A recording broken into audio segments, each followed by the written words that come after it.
Salut à tous les amis, j'espère que vous allez bien. On se retrouve aujourd'hui pour une nouvelle vidéo. On va revenir sur les informations sorties hier dans la journée. Il y en a eu quelques-unes, donc on va faire le point sur celles-ci, les évoquer et évidemment donner notre avis. Alors on y va, sans plus attendre.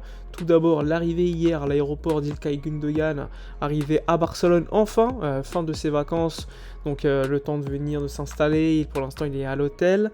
Il faut savoir que Gundogan, sa présentation sera ce lundi aux alentours de 11h midi, il va signer son contrat avec le FC Barcelone comme d'habitude, présentation, etc. Donc à l'instar d'Inigo Martinez jeudi dernier, il y aura une petite conférence de presse ensuite d'Ilkay Gundogan qui s'est d'ailleurs exprimé assez rapidement.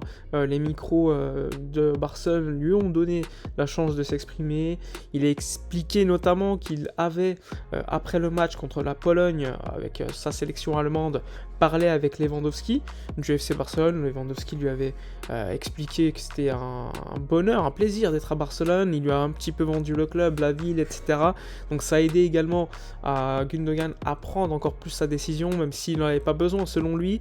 Il a également parlé à Ter Stegen. Et quand on lui a demandé avec quel joueur il voulait jouer absolument, il a parlé évidemment de Ter Stegen qu'il connaît puisqu'en sélection allemande, avec Lewandowski qu'il connaît aussi, rappelez-vous à Dortmund, et surtout Pedri, c'est le nom de Pedri qui est sorti de la bouche d'Ilkay Gundogan, ce qui démontre encore une fois que Pedri, il n'y a plus besoin de le présenter, c'est aujourd'hui, à mon avis, une référence au milieu de terrain, l'un des meilleurs milieux du monde déjà à son âge.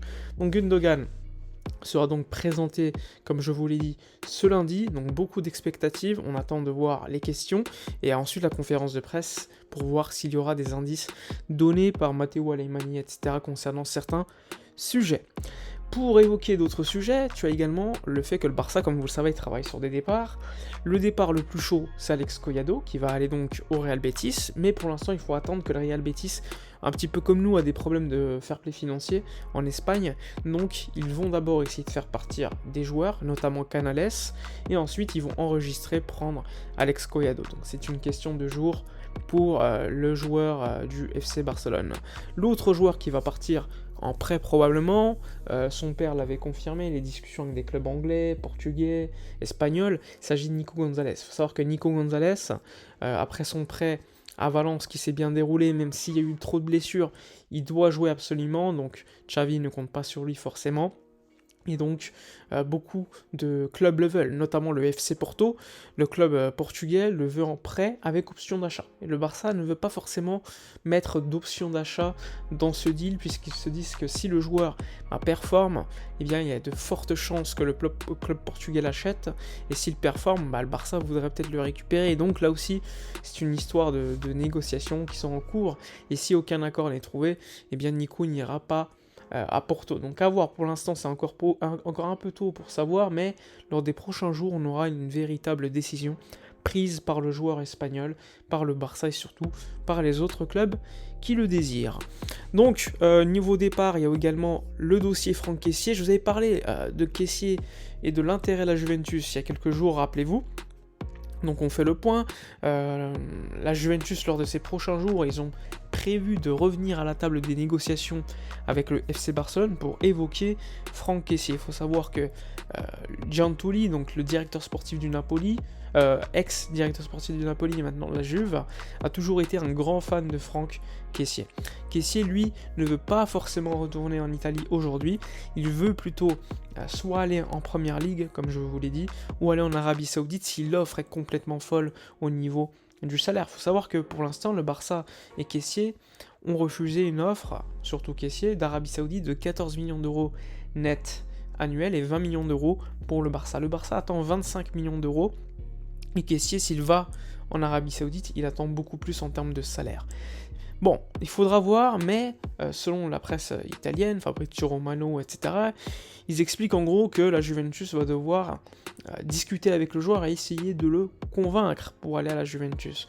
Mais pour l'instant, la Juventus, selon Gianluca Di Marzio, serait tout d'abord prêt à offrir un prêt avec option d'achat, ce qui n'arrange pas du tout le FC Barcelone, qui n'a pas encore pris de décision et qui préfère largement le vendre à peu près 20-25 millions d'euros. Donc là aussi, concernant Franck Kessié, pour l'instant, on va pas dire que c'est en stand-by, mais ce n'est pas avancé. Si on devait donner un pourcentage, sachant que 100% ça serait que le deal soit fait. Je vous dirais que pour l'instant, en départ de caissier, on est plutôt aux alentours de 30%, sachant que ce pourcentage peut augmenter selon les prochains jours, ce qui va se dérouler, selon les offres qui peuvent arriver sur le bureau de l'agent de caissier et du club. Donc là aussi, on va voir. Autre élément, Pedri, la pré-saison de Pedri qui a fait une pré-saison à Tenerife, donc sur son île, vu qu'il est originaire de là-bas, une pré-saison qui lui ont permis de gagner beaucoup en termes de masse musculaire, on l'avait déjà remarqué, et surtout beaucoup de travail pour être fit à 100% pour cette pré-saison, on l'a vu sur certaines images, et surtout pour être prêt pour la saison, et pour être encore une fois à un niveau exceptionnel et éviter le maximum possible de blessures. Ça, c'est vraiment la clé concernant le jeune joueur espagnol. Donc, on a fait le tour concernant, on va dire, Pedri, Kessié, Gundogan, etc., etc., les potentielles ventes, prêts plutôt, de Nico Gonzalez et Collado qui va partir, lui, définitivement. Il faudra également suivre le cas Julián Araujo, le latéral droit mexicain, qui est désiré par Las Palmas. Il y a des discussions déjà très avancées. Maintenant, il faut que le joueur donne son OK. Tout comme Pablo Torre, qui lui pourrait partir en prêt à Girona pour une saison sans option d'achat, ce qui ferait donc permettre de remplacer, même si c'est pas le même poste ni le même rôle, Oriol Romeu qui se dirige à Barcelone pour 4,5 millions d'euros, c'est-à-dire la clause libératoire du joueur. Donc, c'est les situations actuelles à Barcelone, pas beaucoup de nouveautés, pas beaucoup d'avancées, en tout cas en termes de vente, et franchement c'est regrettable. Moi je me faisais une petite liste de 10 joueurs à faire partir il y a quelques semaines, et pour l'instant on n'en est qu'à un seul. Il y avait Julián Araujo en prêt, Pablo Torre en prêt, Nico en prêt, Collado le faire partir, il y avait Umtiti, l'anglais, il y avait d'autres joueurs, ça faisait 10. Et aujourd'hui, il y avait Ferran aussi, et le constat il est clair, il n'y a qu'un seul joueur qui est parti, c'est Samuel Umtiti. Jordi Alba et Busquets, on savait déjà, à ce moment-là où je m'étais fait ma liste, qu'ils allaient partir, donc je les ai pas comptés, mais ça fait très très peu de joueurs qui partent, et franchement, c'est quand même très problématique.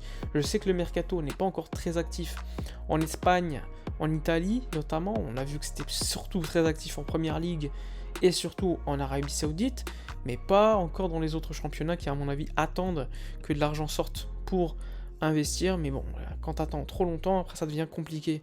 Et tout le monde sait que le Barça est dans une situation où il veut vendre, donc ça n'aide pas non plus. Bref, on a fait le tour sur toutes les informations sorties par la presse. N'hésitez pas à donner vos avis, à liker, commenter, partager. Moi, je vous dis à la prochaine, et d'ici là, comme d'habitude, portez-vous bien.